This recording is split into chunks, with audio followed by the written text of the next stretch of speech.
Welcome to Dark Vision. If you're new here, this is the place where we explore the darkest, most unsettling, and most real stories ever experienced by ordinary people. Stories that could happen to anyone at any time. Tonight, we're diving into something modern, something millions of people use every single day without ever imagining how terrifying it can actually get. Dating apps. These are two disturbing real Tinder horror stories. True accounts sent in by people who were just looking for love, but instead ended up facing something far more dangerous. Something human, or something not. Whatever you do, don't swipe right while watching this. Now, let's begin. Story 1. Hey, my name is Ryan. I've been using Tinder on and off for years, mostly out of boredom. Most matches lead nowhere. Some lead to awkward conversations, and a few lead to short-term flings that never go anywhere. But nothing prepared me for what happened last year. It started on a Thursday night. I was lying on my bed scrolling through Tinder mindlessly, matching with a few girls here and there. Then, her profile popped up. Emily, 24. The first picture showed her standing near a lake during sunset. She had dark red hair, pale skin, and this unnerving, almost haunting stare. Her eyes were wide, too wide, and she wasn't smiling. Her face had this empty, cold expression, like someone who hasn't slept in days, or someone who's seen something terrible. Still, she was gorgeous, in a strange gothic kind of way. Her bio was short: night owl, insomniac. I like quiet places and late night walks. I swiped right. A second later, it's a match.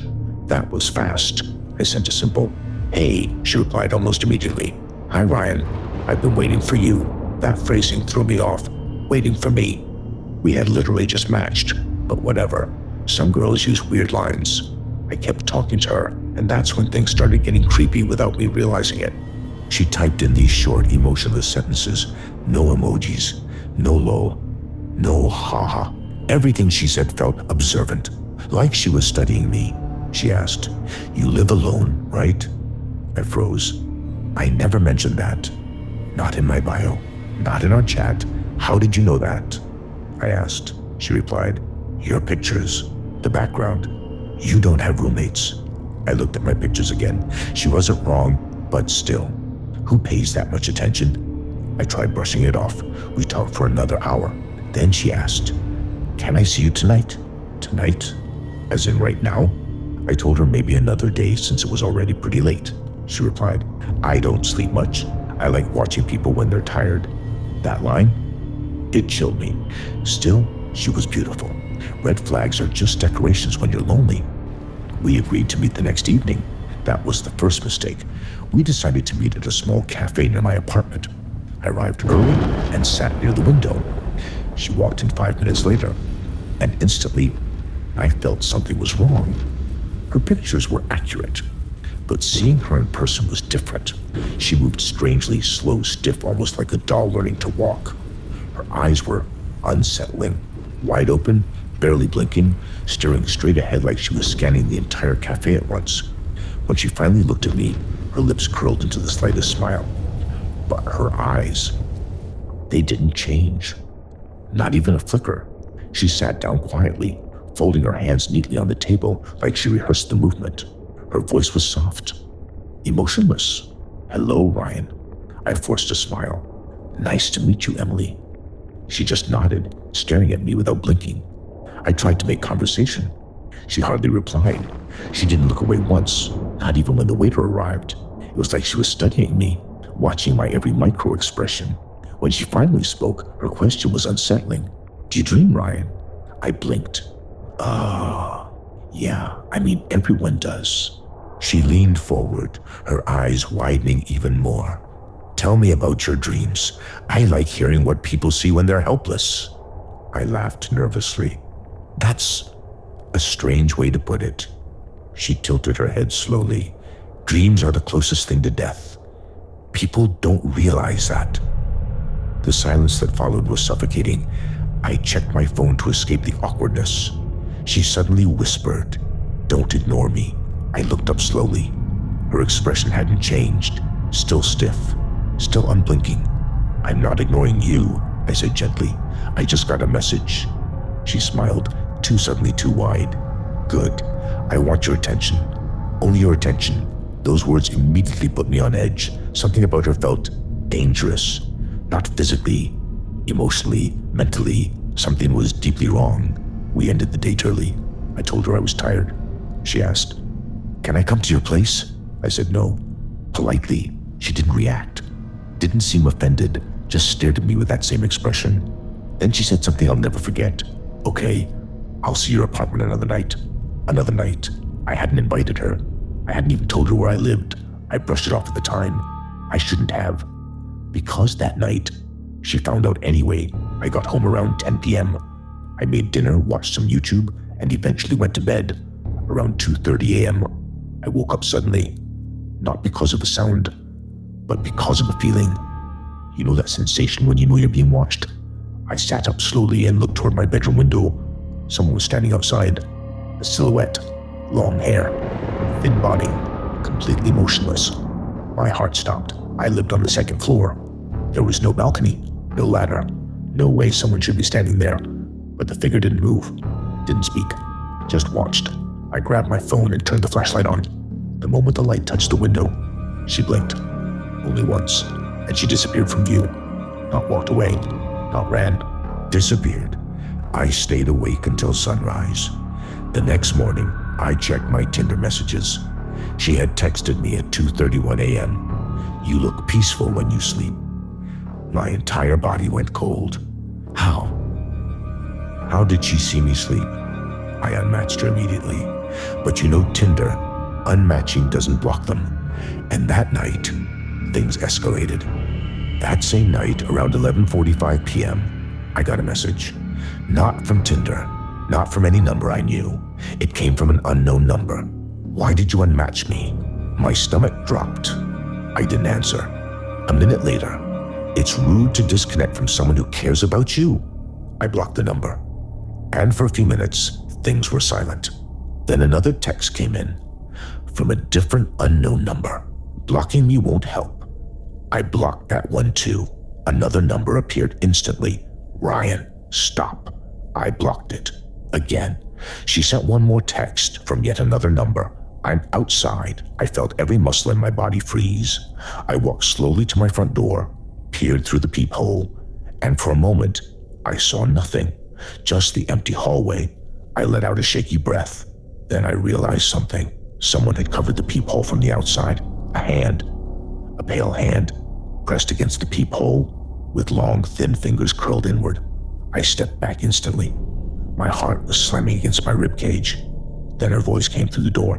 Soft, gentle, almost loving. "Why did you ignore me?" I backed away silently. My legs were shaking uncontrollably. She kept speaking, her tone eerily calm. "I really like you, Ryan. You don't have to be scared. I'm not here to hurt you. I just want you to see what I see." I didn't say a word, didn't move. Then, even softer, opened the door. I shook my head. I wasn't even sure she could hear me. But I whispered, "Go away." The hallway fell silent. No footsteps, no breathing, nothing. I waited there for nearly 10 minutes before finally checking the peephole again. This time, it was clear. I didn't sleep that night or the night after. I kept my lights on, closed all blinds, and barely left my apartment. But it only got worse. 3 days after I last saw her, I started receiving photos. At 3:13 a.m., my phone buzzed. A picture. At first, I didn't understand what I was looking at. It was a blurry, zoomed-in shot of a wall. Then the next picture came. My apartment door, taken from the hallway. Another picture. A close-up of my living room window. Another picture. My bedroom window. Another. My car. Another. Me, walking out of the grocery store earlier that afternoon. She was watching me everywhere I went. In the last photo, I was entering my apartment building, but zoomed into the corner of the picture, partly hidden behind a car, was her, half her face visible. Those same unblinking eyes, staring at me from a distance. I felt sick. I needed help. I called the police that morning. 2 officers came to my apartment, Officer Daniels and Officer Price. I explained everything. Showed them the texts, the photos, the Tinder profile, everything.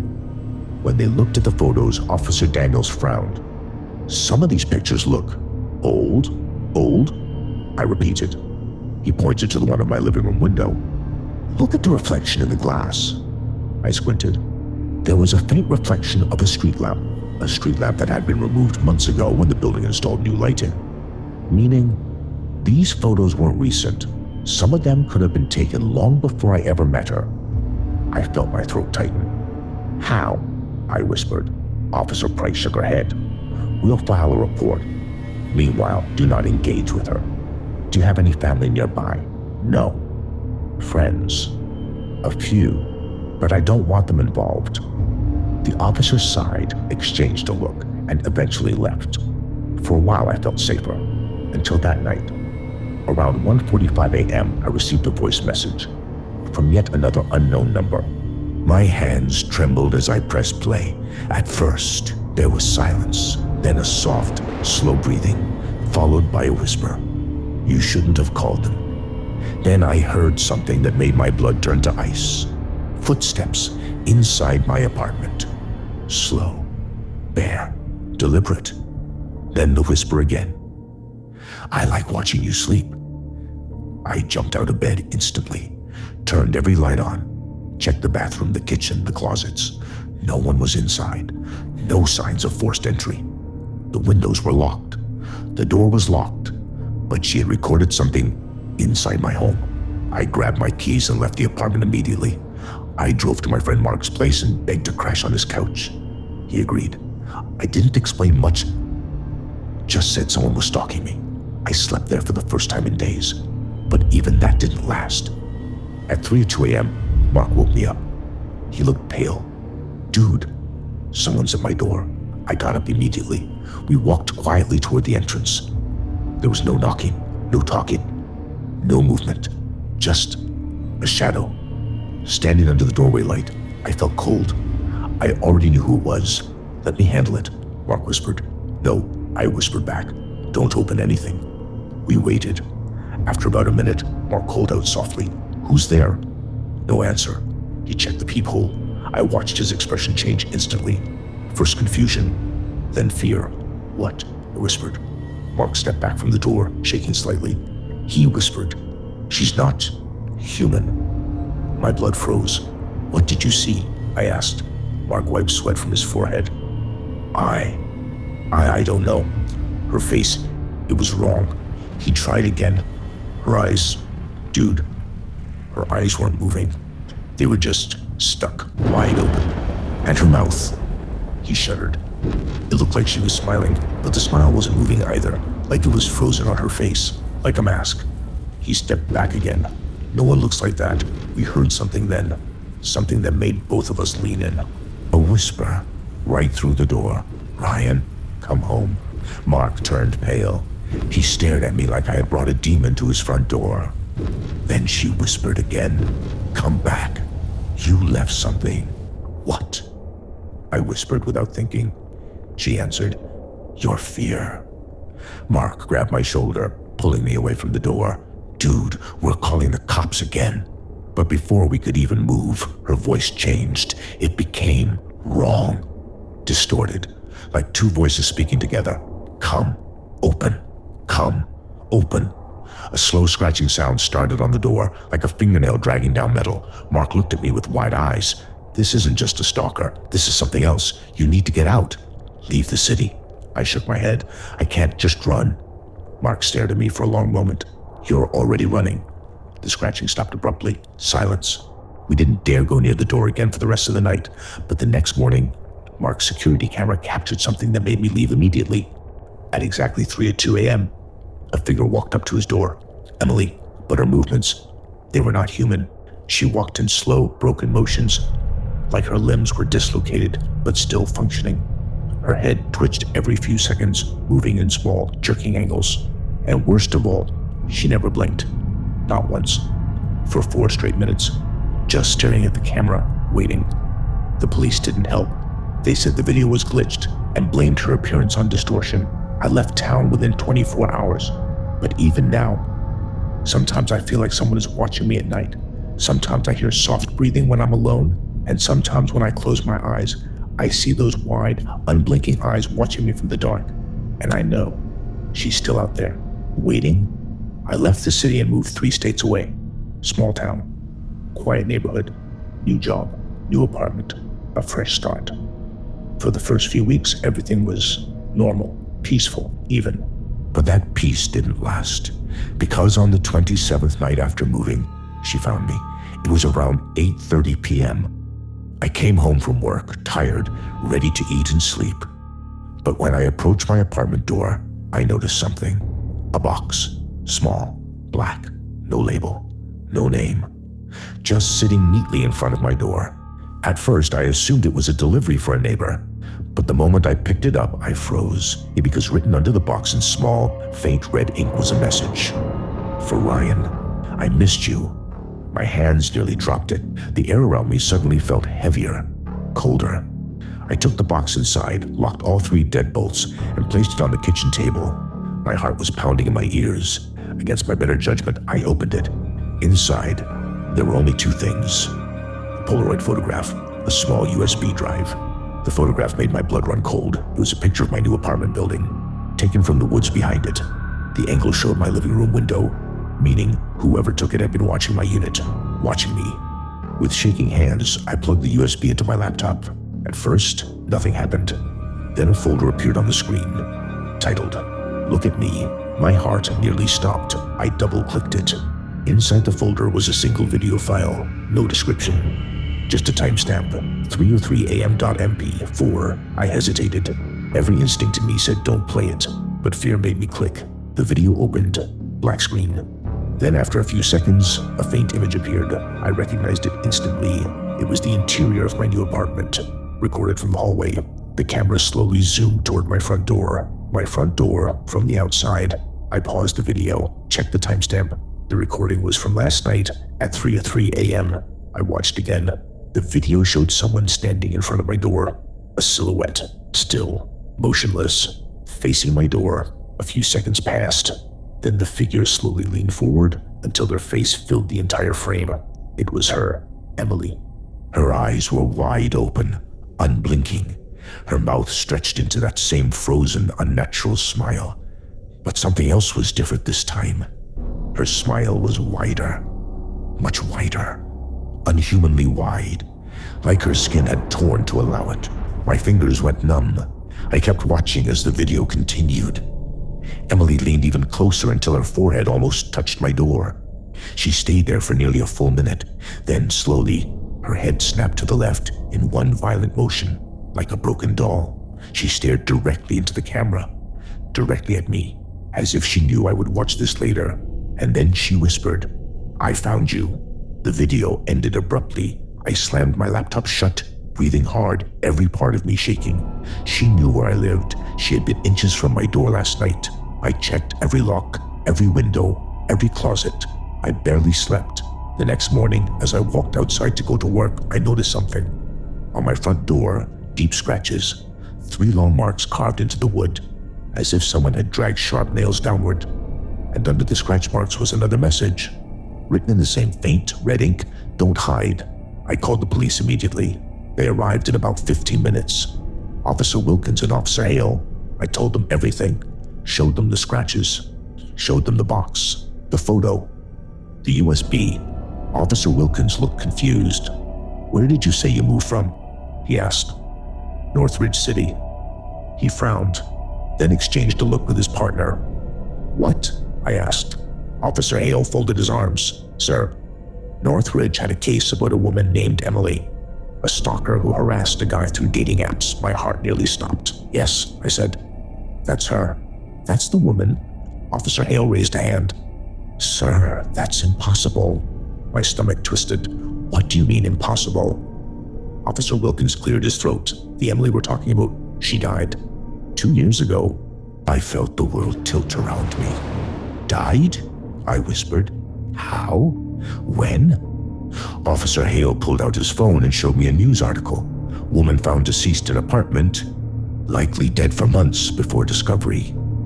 At the bottom of the article was her picture, her same pale face, her same hollow eyes, her same lifeless expression. And the date on the article was from 2 years ago. I shook my head violently. No, that can't be her. I saw her. She followed me. She spoke to me. Officer Wilkins placed a hand on my shoulder. Sir, whoever you think you've been seeing, it wasn't her. I felt sick. Was I being stalked by someone wearing her identity? Someone copying her photos? Someone pretending to be her? Or was it something worse? Something not human? The officers took the box and USB as evidence, told me to call if anything else happened. But I already knew something else would happen. It always did. It was exactly 1 week later, around 3:03 a.m. I woke up suddenly, not because of a sound, not because of a nightmare, but because of a feeling, a heavy, suffocating feeling, like someone was standing right next to me, watching. I kept my eyes closed, listening. The room was silent, too silent. I opened my eyes slowly and immediately felt my heart drop into my stomach. She was standing in the corner of my bedroom, facing me, not moving, just standing there, her pale face barely visible in the darkness, her eyes wide, glassy, unblinking, her mouth stretched into that same monstrous smile, a smile that seemed even wider now, as if the skin on her cheeks had torn open further. I couldn't move, couldn't speak, couldn't breathe. She tilted her head slowly, very slowly, then whispered. You moved away from me. I couldn't answer. Her voice cracked unnaturally. Why did you leave? We weren't done. You shouldn't have run. She took one step toward me, then another. Her movement was jerky, dislocated, wrong. I scrambled backward on my bed. Her smile widened so far I heard the skin on her face tear, a wet, ripping sound. Her jaw hung open unnaturally, stretching down to her collarbone. Her head twitched violently as she approached. You matched with me. You swiped right on me. You chose me. She reached the foot of my bed. Her body bent in an impossible angle as she leaned forward. Her neck cracked loudly, like bone snapping. Her face inches from mine. Her voice, now a deep, guttural whisper. So now, you're mine. The room went pitch black. I don't remember what happened after that. I woke up the next morning on the floor. My bed was soaked with blood. Not mine. There were long fingernail marks carved into the walls, and on my mirror was a message. See you soon. I moved again the next day, across the country, changed my name, my phone number, everything. But sometimes, late at night, at exactly 3:03 a.m., I hear soft breathing in the corner of my room, and in the faint reflection of the window, I swear I can see her silhouette, still smiling, still unblinking, still watching, waiting for the moment I forget to lock my door. Story 2. The man who liked every photo. If you've ever used Tinder, you know how normal everything feels at first. Swipe left, swipe right, match, chat, maybe meet up. It's designed to look casual, effortless, safe. But sometimes, the person you match with isn't a stranger. There's something worse. Something that knows you far deeper than it should. Something that has been watching you long before the match ever happened. This story was sent to me by a 27-year-old woman named Hannah, who insists that the man she matched with on Tinder was not human. And after everything she experienced, I believe her. It started simply enough. A night of boredom, scrolling, swiping with no real intention. Hannah wasn't expecting to meet anyone. She was half asleep in bed, lights off, her phone glow illuminating the darkness. Then she saw a familiar notification. You have a new match. She tapped the profile. The man's name was Ethan. No last name, no bio, just pictures. 4 of them, darkest one. The first one was normal. A guy sitting on a bench in a park, jeans, hoodie, neutral smile. The second picture was a close-up of his face. Something about the eyes bothered her. Too wide, too intense, like he wasn't smiling, but waiting. The third picture was stranger. It was the same park bench, but the background looked slightly different. Trees closer, sky darker, like the picture was taken years before the first one. And the fourth picture, it wasn't a picture of him.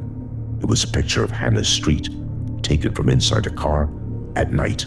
From a distance, she felt her breath catch. "What the hell?" she whispered. She checked again. Yes, it was definitely her street. She remembered the red mailbox, the cracked lamppost, the tilted stop sign, all visible in the photo. Her finger hovered over the unmatched button, but before she could press it, the chat opened. "Ethan, hi Hannah." She froze. She hadn't said anything, hadn't initiated conversation. He messaged again. "Ethan, I'm glad we finally matched." Hannah typed slowly. "Hannah, do I know you?" His reply came instantly, too instantly. "Ethan, yes." Her heart skipped. "Hannah, from where?" Another fast reply. "Ethan, I've seen you before." The room suddenly felt colder. Her fingers trembled slightly as she typed. "Hannah, that picture in your profile, that's my street. Why do you have that?" The typing bubble appeared, then stopped, then appeared again, then disappeared, as if he was unsure what to say. Finally, "Ethan, because I was there." Her stomach tightened. She locked her phone and threw it beside her. She tried to calm down. This is probably some creep, she thought. Just unmatch and report him in the morning. But fear kept her awake. She tossed and turned for nearly an hour. Eventually, she grabbed her phone, ready to block him. But before she could open the app, she saw the notifications. 37 new messages from Ethan. Her chest tightened painfully. She opened them. They were all single words sent seconds apart. "Hi, hi, hi. Are you there? You awake? I can see you. I like your photos. All of them. All." Then the last message, even the ones you didn't upload. Hannah felt everything inside her turn cold. What did he mean by that? She opened her Tinder profile. Her photos were normal. Selfies, vacation shots, a picture with her dog. Nothing out of place. Then another message came in. Scroll right. Confused and shaking, she went back to her profile, then tried scrolling to the right, something Tinder normally doesn't let you do. But instead of swiping, she pressed and dragged with her thumb, and another photo appeared. One she had never seen before, one she had never uploaded. It was a picture of herself, taken through her bedroom window while she was sleeping. Her mouth fell open. Her legs went numb. She stared at the picture in shock. Her room looked exactly as it did now. The angle was from outside in the backyard behind the bushes. She zoomed into the reflection on the glass. A faint outline of a man was visible, standing outside, holding a phone. Her phone buzzed again. Another message. That's my favorite one. She couldn't breathe. She scrambled out of bed, turned her lights on, locked her bedroom door, and checked every window, all locked, all covered. No sign of anyone, but she wasn't thinking straight. Her hands were shaking uncontrollably as she grabbed her phone to call 911. Before she dialed, Tinder lit up again. Ethan had sent another message. Picture message. She tapped it, and her blood froze in her veins. It was another photo of her sleeping. Same angle, same window. But this one was taken just minutes ago, because in the picture she was wearing the exact clothes she had on right now. Her bedside lamp was on, the same lamp she had switched on after panicking. She fell to her knees. That meant someone had been at her window while she was awake and panicking inside the room. Her phone vibrated with a new message. "Come outside." She dropped the phone. For a moment, she didn't move. She didn't breathe. She just stared at the wall, paralyzed. Then, slowly, she forced herself to look toward her window. At first, she saw nothing, just darkness, black curtains, her reflection in the glass. But then, she saw it, a pale face pressed against the window. Eyes wide, unblinking, staring straight at her. She screamed and stumbled backward, hitting her dresser. The face didn't move, didn't blink, didn't react. It shifted once, a slow, unnatural tilt of the head, then another.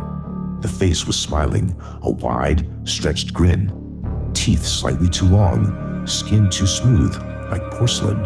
It was the same face from Ethan's Tinder photos, but slightly wrong, too symmetrical, too emotionless, too still, like a mask, or like someone was forcing a human face to smile. Hannah tried to scream again, but no sound came out. Her breath was stuck in her throat. Her phone buzzed violently on the floor. New message. She forced herself to look. Why won't you let me in? She didn't answer. She couldn't. Another message. I like you. Another. I chose you. Then, you should open the door now. She ran into the hallway, grabbed her keys, and sprinted toward the front door. Her hands shook so much she dropped the keys twice. She could hear tapping on the window behind her. Slow, rhythmic, deliberate. Not knocking. Tapping, like someone dragging their nail across the glass. Tap, tap, tap. She finally got the door open and ran outside barefoot, not even thinking where she was going. She sprinted across the street toward her neighbor's porch. As she reached the steps, she turned back toward her house and saw him, standing in her driveway, completely still, his body rigid, head tilted, arms hanging limply at his sides, just watching her. A wide smile carved across his face. His neighbor opened their door after hearing her screams. They called the police immediately. Within minutes, officers were searching the entire yard, but when they checked the backyard window where she had seen him, there were footprints. Deep footprints, leading right up to the window. But then, they just stopped. No trail leading away. No prints toward the fence or gate. Nothing. As if the man had vanished on the spot, like he stopped existing. When the officers checked the Tinder profile, it was gone. Deleted. Wiped completely.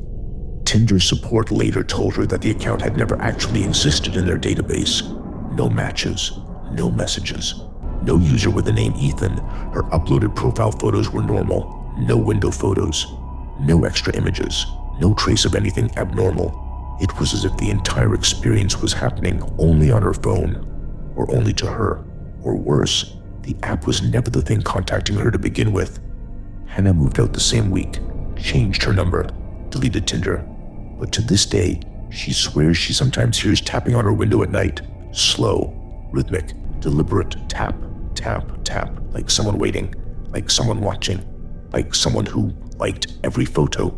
I don't remember falling asleep, but I must have at some point, because around 3:40 a.m., I woke up to the sound of my phone buzzing on my chest. It was a message from Lila, except it wasn't text. It was a photo taken inside my house, more specifically, my living room. It was dark, but I could tell from the faint light coming from the kitchen that the angle of the photo was taken from right behind my couch. But what terrified me wasn't the fact that it was my house. It was the fact that in the bottom right corner of the picture, I could clearly see a hand. Someone's hand, holding the phone while taking the picture. Someone who wasn't me. Someone who was inside my house. A chill ran down my body like ice water. My first instinct was to jump up and grab something, anything I could use as a weapon. But my room was a mess, and the only thing near me was my laptop. Before I could even stand up fully, my phone buzzed again. Another photo from Lila. This one was from the hallway, facing my bedroom door, which was currently open, and the timestamp showed it was taken 10 seconds ago. I stared at the image, my heart thumping so hard I thought it would burst through my chest. The hallway in the photo was pitch dark, but there was a faint, almost unnoticeable silhouette at the far end. Something tall. Something standing completely still. Something watching my door. I didn't breathe. I didn't blink. I didn't move, because at that moment, I heard the softest creak come from just outside my room. Then another message came in. This time it was text. Do you like when girls come over uninvited? I nearly dropped the phone. The temperature in the room felt like it dropped 20 degrees instantly. I could hear my heartbeat in my ears. My body wanted to scream, but nothing came out. I didn't know what to do. If I rushed out, I might run straight into whoever was out there. If I tried to hide, I'd be trapped. Then another message popped up.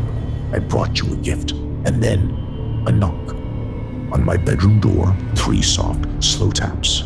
And then a whisper, muffled through the door. Open it. I backed into the corner of my room, gripping my laptop like it was a shield. I dialed 911 with trembling fingers.